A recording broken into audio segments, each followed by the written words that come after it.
নমস্কার সবাইকে, বিথির cooking and blog থেকে সবাইকে জানাচ্ছি অনেক অনেক শুভেচ্ছা এবং অভিনন্দন। আজ সিম ভর্তা করে দেখাবো। সিম ভর্তা কিন্তু আমরা সবাই কম বেশি করতে পারি, তবে আমি আমার মতো করে সিম ভর্তা করলাম।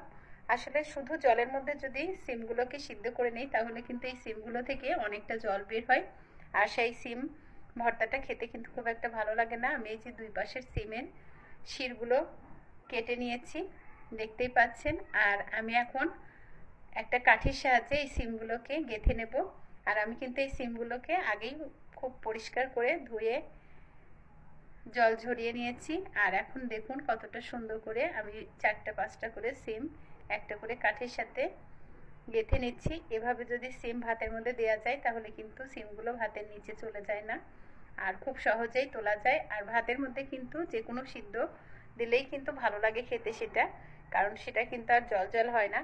দেখুন আমি কতটা সুন্দরভাবে টুথপিকের সাহায্যে এভাবে সিমগুলোকে গেঁথে নিলাম। এখন আমি ভাতটা প্রায় হয়ে এসেছে, আর এই মুহূর্তে কিন্তু আমি ভাতের মধ্যে সিমগুলো দিয়ে দেব।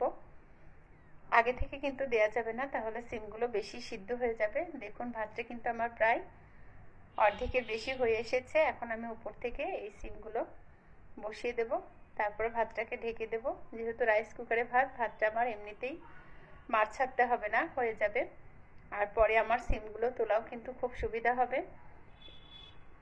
দেখুন কতটা সুন্দর করে আমি সিমগুলোকে দিয়ে দিলাম। এই তো ঠিক এখানে 5-7 মিনিট ভাতটা হবে, আর এরপরেই দেখবো যে সিমটাও খুব সুন্দরভাবে সিদ্ধ হয়ে এসেছে।